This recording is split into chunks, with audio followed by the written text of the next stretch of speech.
Welcome back to another episode of the DFS Express. This week we are talking UFC Utica. It is a Friday card. The main event is Jimmie Rivera taking on Marlin Maurice. I am your host, the Daily Fantasy Sniper. Please give me a follow on Twitter at the DFS Sniper with one S. This episode, as always, is brought to you by our three sponsors: Loudmouth MMA, Podcast Network. Make sure and subscribe to their channel, iTunes, SoundCloud, Stitcher. You could be listening to it here. All kinds of shows on that channel covering MMA. MMA-today.com, a great news MMA source covering not only UFC and Bellator, MMA around the world, guys breaking fights, breakdowns, great group of guys over there. Make sure and check that out. And also, this is the DFS show, DFS Army. I'm a coach over there for MMA and soccer. Go to dfsarmy.com, use the code SNIPER, get 10% off VIP membership. We got you covered for all your DFS sports from MMA to NFL. Now let's get to this card here in the Express. DraftKings specific picks. Going to run through the whole card under 15 minutes, get you in, out. I know there's a lot of information out there. I want to try and be succinct, give you my plays and thinking. For the main event, Jimmie Rivera is 8,200. Marlin Maurice is 8,000. I like Rivera a bunch here. I think he's going to be faster than Maurice. I think he could grapple with him. I think the only way Maurice wins is if this becomes a point fight. I don't think it's going to happen. I think Rivera's going to be in his face. As long as he doesn't engage in a crazy firefight, I like Rivera a bunch here pretty comfortably to get a win. I could be a little biased. I don't like Marlon Maurice and all the crap he pulled leading up to this fight. Rivera's the pick at 8,200. The real debate is this cash game stackable? I think the answer is maybe. You can. It's not a bad play. It's how big is your lean on one guy or the other. I lean Rivera pretty favorably. It's going to come down to construction. Who else do I want in the lineup? And do I just lock in the point in the 5-round main event? Right now, it forced me to pick one way or the other. Clearly, Jimmie Rivera is my preferred play, and I would say, yes, I'm going to stack, but that could change.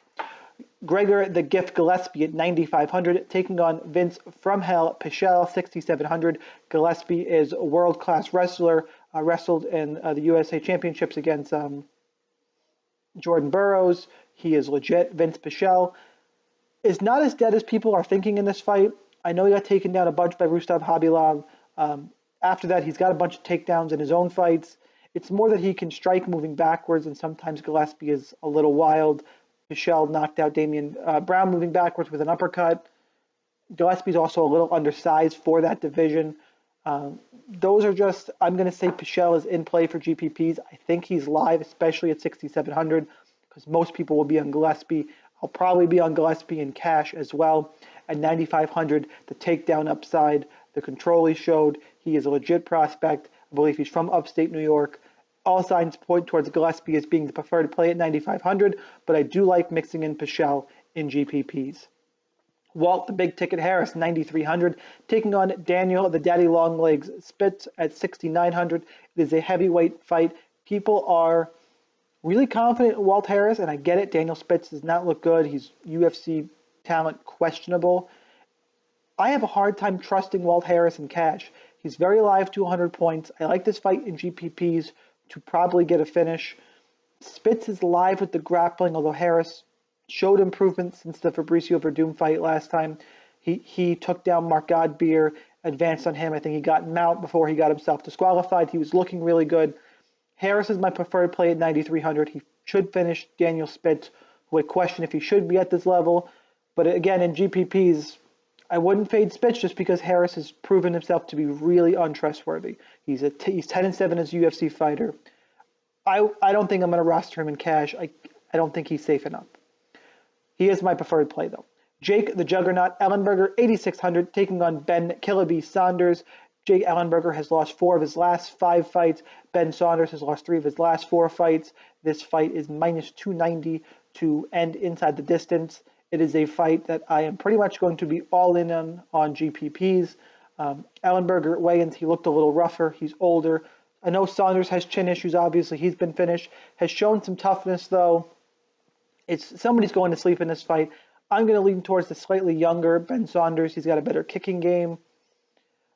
He's also cheaper. He's just easier to fit in, which is a factor in this fight. So I want to have a ton of exposure to both sides. The salary relief makes Ben Saunders at 7,600 my preferred play. Julio Arce, 8,800, taking on Danny Tamer at 7,400, the first of the two Tamer brothers fighting on this card. I like Danny a bunch here, and I'm in the minority. Julio Arce is the Twitter darling this week. He looked good against Dan Ige. I get it. Danny Tamer is a different level of striker. He's 38 and 1 or 2 as a kickboxer. He back at his natural weight class. He fought at 55 in his debut against Danny Henry. People are remembering he gassed badly against Danny Henry. That was after a 10-8 round where he just starched Henry. Henry survived and got the finish late. I think Tamer's the better striker, and that's what Arce wants to do. The concern is Tamer's gas tank, but he's the underdog in this fight. I think in that range, he's got the best chance to win. I like his striking, obviously. He hits hard. Live at 7,400, he's my preferred play and pick to win this fight. Sam Alvey at 8,500, taking on Jean Vellante at 7,700. This is rough because there's a blueprint to beating Sam Alvey. Throw leg kicks, make him go first. Don't engage in a firefight where he can counter you. I just don't think Jean Vellante can do that for 3 rounds. He is the underdog. Vellante is a 7,700. I don't see him being able to maintain that game plan. I think Alvey catches him with the counter at some point. You could potentially fade this fight in GPPs because it could be a fight where they just stare at each other for 3 rounds. And Alvey might not get that counter-strike knockout until the 3rd round when it's only worth 45 points. Alvey's my preferred play just because I don't trust Vellante for 3 rounds. They're both live in GPPs, but probably not a fight I'm going to have a ton of exposure to. So Jarrah Eubanks is 8,400, taking on Lauren Murphy at 7,800. I have a hard time trusting Jarrah Eubanks. She is 3-2 professionally, making her UFC debut. I get she looked good in the Tough House coming off of the head kick knockout of Deanna Bennett. Lost a fight in Invicta since then against Aspen Ladd, who was legit. Lauren Murphy took a fight against Barb Honchak on short notice and won it. What's interesting here is that Murphy has had really tough competition. She went 3 rounds against McMahon, Liz Carmouche, and Caitlin Chukagian in losses, and has UFC wins over Kelly Fassholz and Barb Honchak. I know those aren't great wins, but she's been in the UFC. I think Jarrah, I know, has had trouble making weight in the past. Seemed okay this time. I'm a little worried about the cardio, and as this fight goes late, Jarrah is the more explosive striker. She also has the advantage on the ground. I think Jarrah has a higher ceiling for a finish at 8,400. Lauren Murphy, though, I think is live to win this fight, just in Jarrah choking under the pressure, also the grappling game, her getting tired, Murphy making it a dirty, grinding type of fight could favor her here.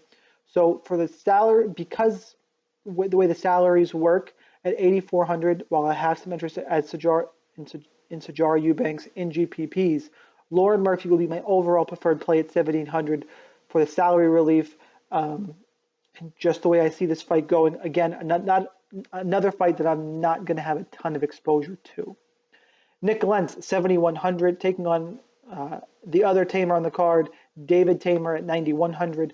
Nik Lentz has 12 UFC wins, which is just mind-boggling to me. I don't think he's very good. His last win, he caught Will Brooks with a guillotine. Lentz needs to get takedowns to beat David Tamer, who, like his brother, is a really good kickboxer. Tamer, though, has good takedown defense, and when he gets taken down, he pops right back up. I don't think Lentz is going to be able to hang with him on the feet. Tamer's the preferred play, and my pick to win the fight at 9,100. The worry is the scoring, because you saw against Drakkar Klose, he can be very patient. He might just piece up Lentz for a decision. You need a bunch of points at 9,100. I do think he's safe and the preferred play, but I'm not expecting 100 points from him. Next up, Bilal, remember the name Muhammad, 9,400, taking on Chance Recountre at 6,800. Recountre making his UFC debut on short notice. Just is not very good. I mean, he's fine pro regional fighter, but nothing really stands out, grappling, striking, whereas Bilal Muhammad is, his boxing is getting better. He can clearly grapple. He took down Jordan Mean 4 times, outboxed Tim Means in that fight. The one worry with Muhammad, other than just getting caught with something and, some kind of freaky thing happening that Recountre lands, is that Muhammad, it is Ramadan, he can't eat or drink during the day. Still taking this fight. That's just the outside narrative. Outside, Muhammad's better everywhere. I think he's extremely safe for cash games at 9,400. He's a minus 400 favorite. To be fair, I wonder if he's going to play it safe and not go for a crazy finish. He might not score incredibly highly for GPPs, but I do think he's very safe for cash games. I'll have plenty at 9,400. Next up, Desmond Green, 9,000, taking on Gleison Tebow, 7,200. Desmond Green coming out to fight against Michel Prajeris, where he was in a grappling match against a guy who was a weight class bigger than him, who missed weight. Looked good in the fight, though. Gleison Tebow really is where the narrative lies in this fight. Was knocked out by Islam Makhachev last time out. He's 40 or near there, no longer on his USADA juice. The chin tends to deteriorate after the juice goes away. Green is fine on the feet. I think he'll have the striking advantage. He's going to have the wrestling advantage. Tebow, though, is a BJJ black belt. If they end up grappling, Tebow is live to his submission just because he has that high-level BJJ experience. Personally, though, it's hard to bet on a fighter's chin, but I do think Gleison's is gone. I think Green is clearly younger, more explosive, faster striker. He's my preferred play at 9,000. Jessica Aguilar, 8,300, taking on Jody Esquibel, 7,900. Interesting with Jessica Aguilar, she has 25 women's MMA fights. Not something you see a lot right now. Been around a long time. I do think she's aging. She needs the takedowns to be successful. I'm not sure she gets them against Jody Esquibel, who's coming off of a loss to Karolina Kowalkiewicz, where she looked okay. I mean, she took a beating in that fight, showed a little bit of toughness. I think this is a low-level MMA fight where you can have Aguilar looking for these clinch takedowns, unable to get them. They could spend a lot of time in the clinch. Esquibel should be better on the feet. If Aguilar can get takedowns, she'll be valuable. Overall, though, I don't think it happens. I think Esquibel is my pick to win the fight. She'll be my preferred play at 7,900, but I very well might straight up just fade this fight. But Esquibel will be my preferred play. Nathaniel Wood, 9,200, taking on Johnny Eduardo, 7,000. Unlike the last fight, the next two, the ones that start us off, are barn burners. These two are 135ers who are going to throw till someone falls. It is a GPP fight. Nathaniel Wood is coming from Cage Warriors, where he gets hit a lot. Johnny Eduardo was the striking coach at Nova União. Good Muay Thai, coming off of a knockout loss to Matthew Lopez. These two guys are just going to stand and trade. I don't trust either one of them for cash. You could play Johnny Eduardo. He's been around as long as his chin is there. I think he's technically better than Nathaniel Wood. I'm going to lean towards the dog in this one at 7,000 at Johnny Eduardo as my preferred play. Both guys are live in GPPs for sure. You could take Eduardo in cash if you just want to punt. The first fight of the night, Jose Shorty Torres at 8,700, taking on Jared Brooks at 7,500. Brooks is the favorite, making his UFC debut, has got a ton of hype behind him, two-division Titan FC champion, whereas Jared Brooks should have more hype. He should still be undefeated at 125, should be 14-0. He was on the wrong end of a tough decision in Brazil to Davison Figueiredo. Brooks has the wrestling in this one. The issue is the gas tank. He's small for 125. You worry if he works too hard for these takedowns. Jose Torres, though, gets hurt in every fight he's in. He gets dropped and comes back. Jared Brooks doesn't have that kind of power, really. So it's a really close fight. I think it's closer than the line indicates. And for that reason, that Brooks is cheap at 7,500. Plus, he's the grappler. If he wins, it could be grappling based. We could see the rinse and repeat takedown to score very highly on DraftKings. I think Brooks is definitely viable in all formats. One of my favorite underdogs of the week, and he is the preferred play at 7,500. So that's what I have for you guys this week for UFC Utica. Remember, it is a Friday night card. Lineups lock at 6:30. Please, one more time, give me a follow on Twitter at the DFS Sniper with 1S. Also, subscribe to my own YouTube page.